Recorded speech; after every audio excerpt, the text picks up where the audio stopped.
Halo, selamat siang sahabat Om Eko. Siang ini kembali bersama saya, Ibu Eko ya, karena kebetulan Om Eko lagi rapat, lagi ada acara. Jadi untuk siang ini saya yang bawain ya. Nah kebetulan siang ini saya ditemani oleh seseorang yang berdinas di Indonesia bagian timur, tepatnya di mana dan siapakah beliau? Kita tanya langsung. Cus.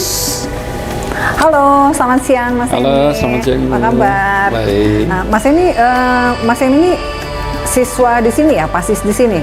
Ya Bu, saya Dari mana nih Mas Eni? saya pengiriman dari Polda Papua, Serdik Sespim Angkatan 63 di Pokjar 19 Bu. Oh oke. Nah Mas Eni waktu di Papua berdinas di mana nih tepatnya? Iya Bu, untuk terakhir kali saya dinasnya tuh di Polda Papua di Polres Dogiai sebagai Kapolres Dogiai. Sebelumnya saya banyakkan berdinas di Polres Nabire, Polres Timika, dan juga pernah di Polres Sorong Kota. Pada saat itu belum ada pemisahan antara Polda Papua dan Polda Papua Barat. I see. Nah Mas Eni sudah berarti udah agak lama di sana. Total berapa tahun nih Mas Eni ada di sana? Masih baru sih, sekitar 10 tahun. Wow, amazing, 10 tahun ya.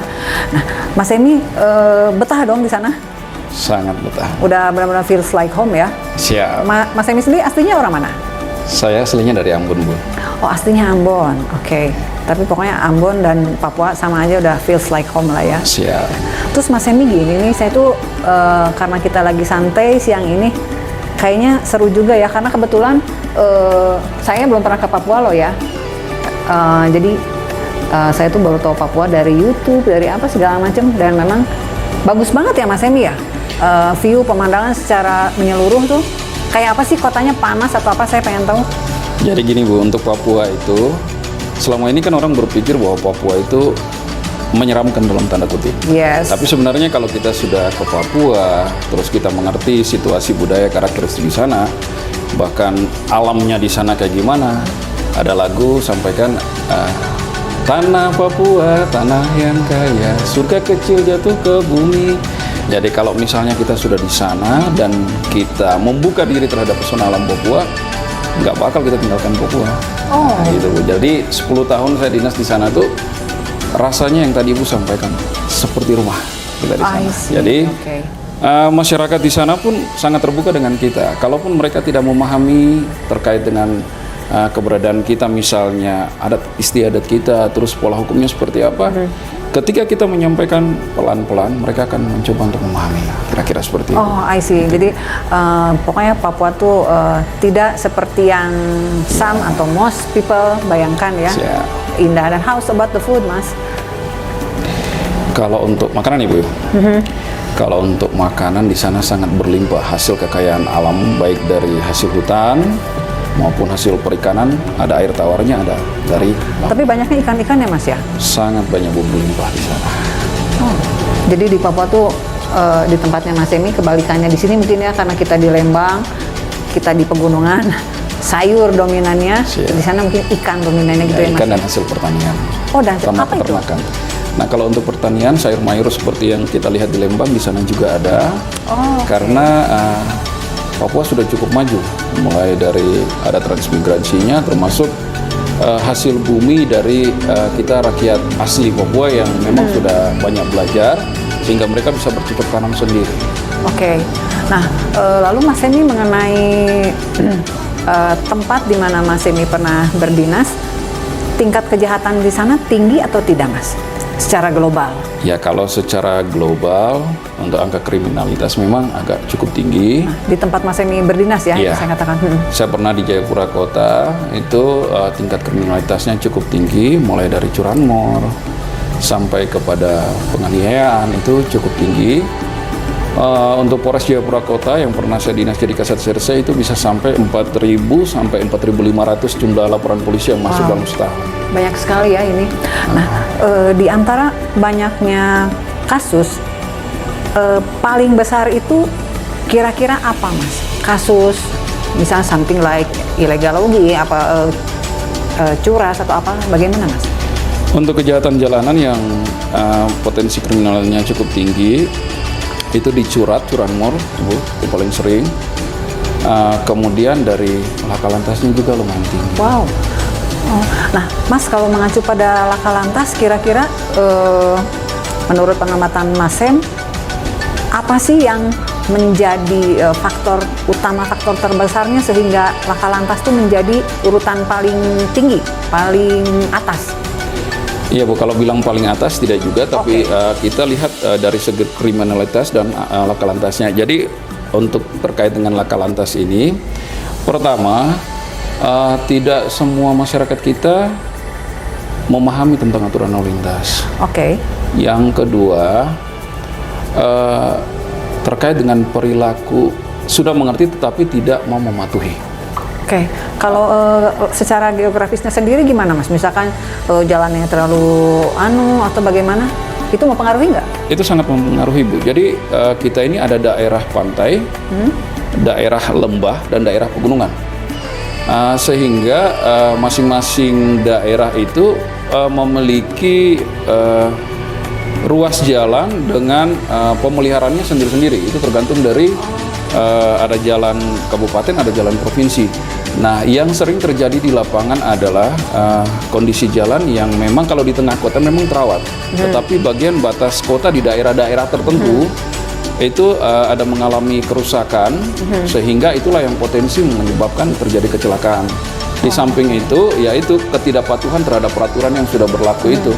Makanya, mohon maaf Ibu, di sana ya kebanyakan didominasi laka lantas itu usia muda, usia produktif, mulai dari 17 tahun sampai usia 25 itu yang sering kecelakaan. Ya, jadi boleh kita katakan kurang teredukasi atau edukasinya kurang?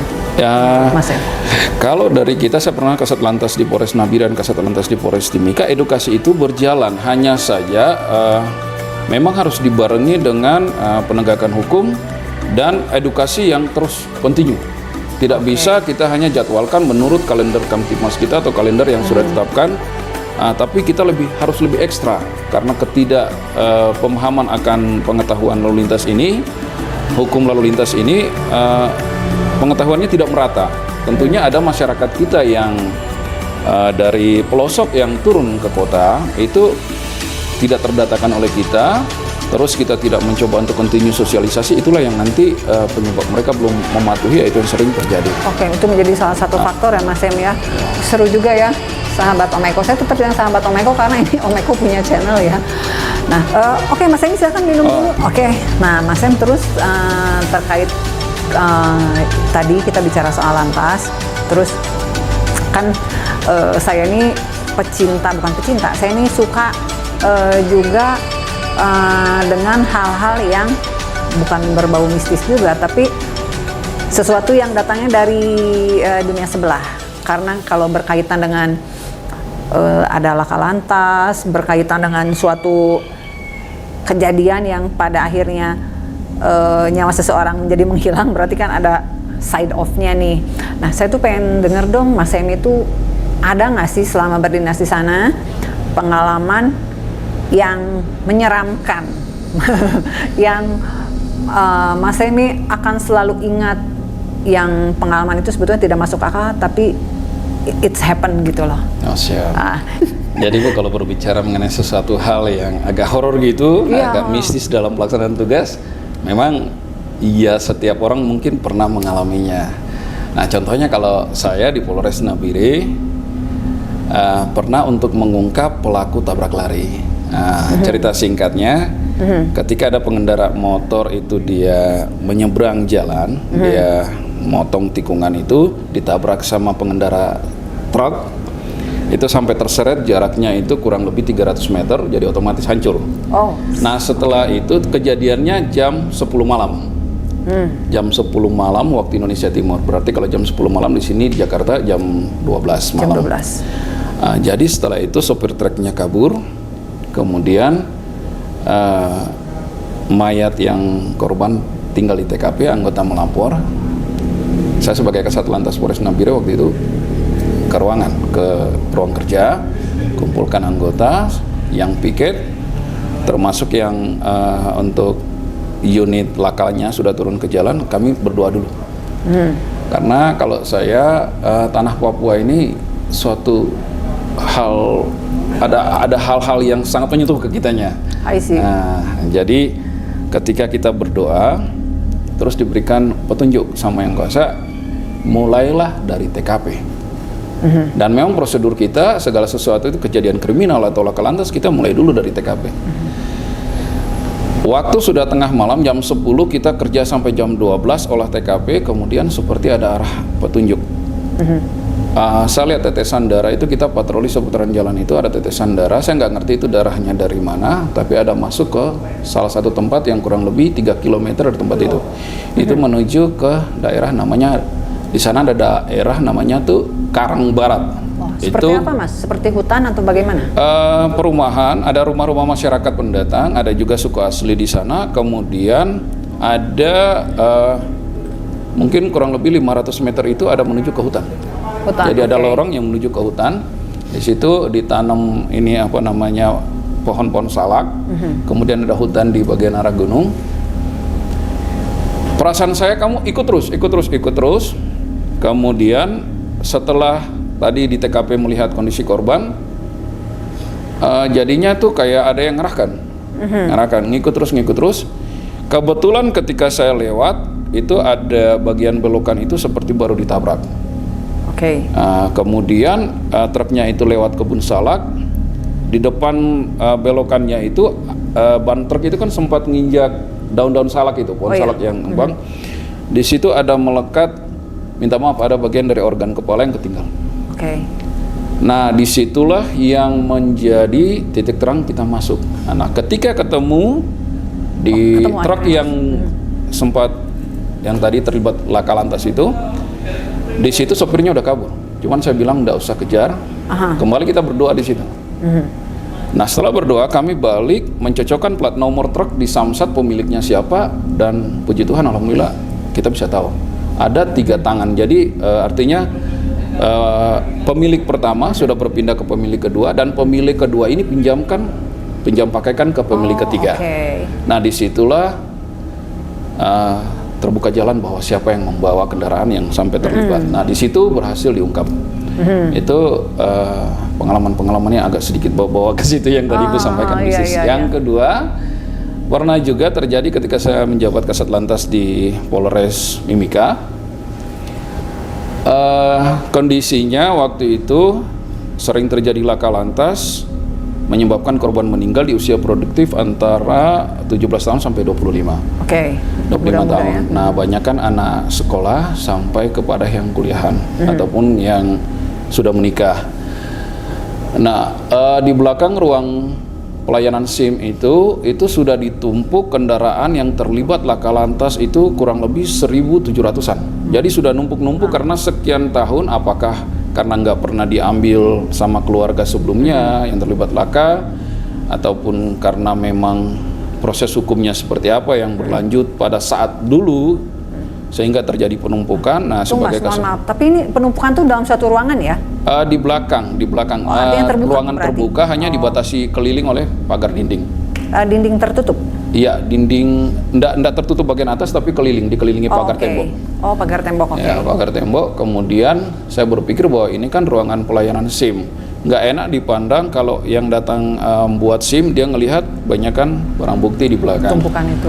Akhirnya atas izin Pak Kapolres, waktu itu Pak Victor Makbon, yang sekarang Kapolres Jayapura, beliau bilang oke, silakan nanti koordinasikan untuk pembangunan sementara ruang penyimpanan barang bukti.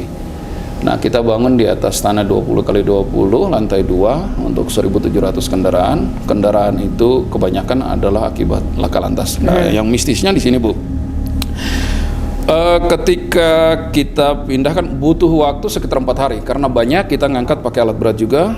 4 hari ya mindahin 4 hari itu semua kita ya? pindahin karena banyak, Bu, tumpuk-tumpukan. Jadi pakai alat berat ngantar. Setelah dimasukkan ke hari ketiga, anggota malamnya itu sudah bermimpi. Agak aneh bahwa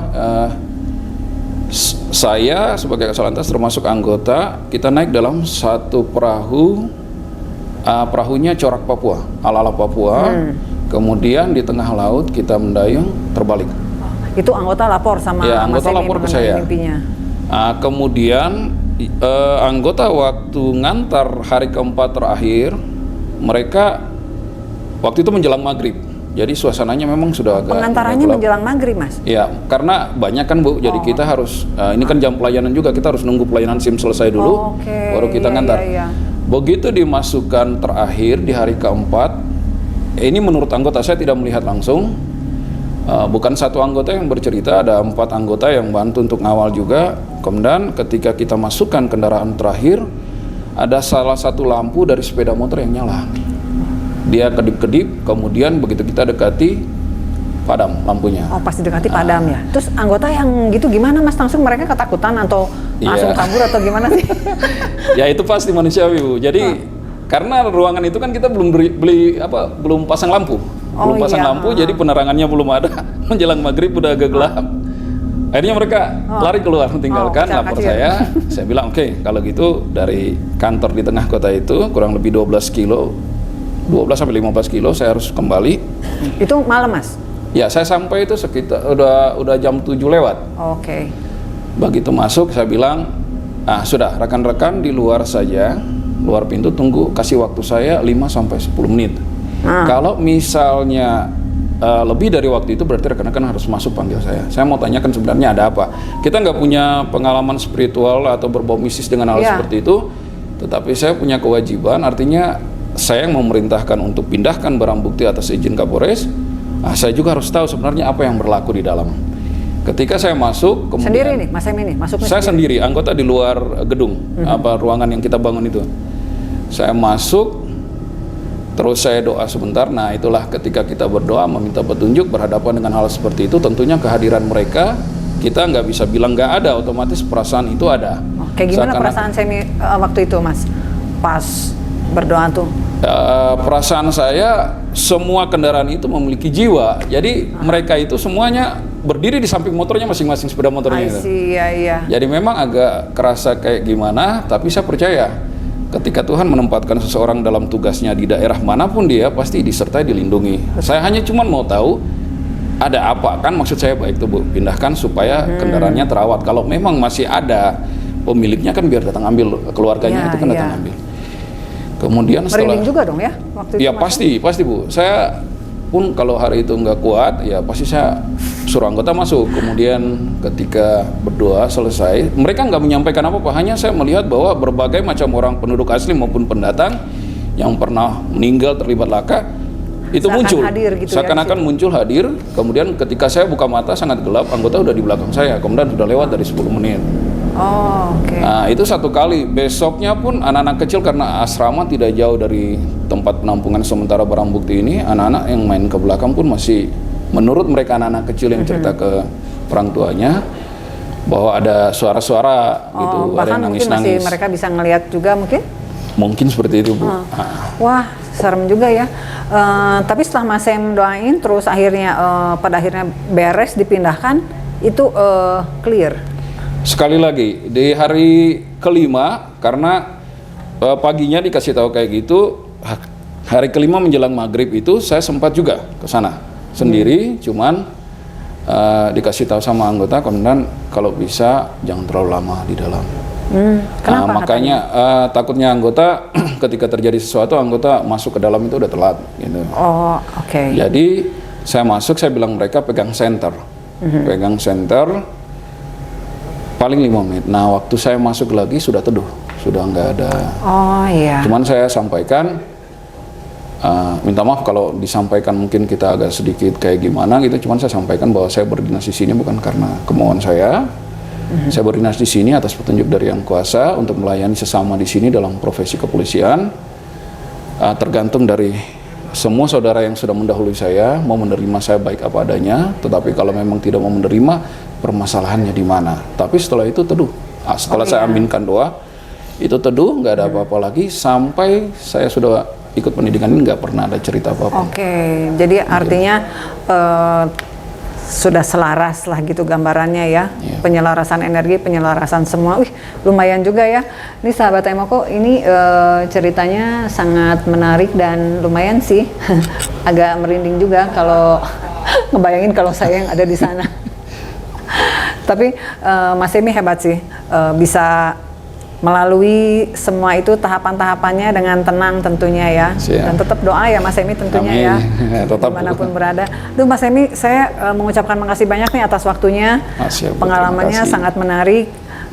Nanti kapan waktu kita ketemu lagi ya Mas Em. Oh, boleh Bu. Saya siap. Oke, thank you Mas Em. Selamat Bu. belajar Terima kembali di kasih sini. banyak, Bu. Sampai ketemu. Demikian Semoga sukses. sahabat Om Eko untuk cerita kita siang ini bersama Mas Em. Sampai bertemu di tayangan-tayangan berikutnya. Bye.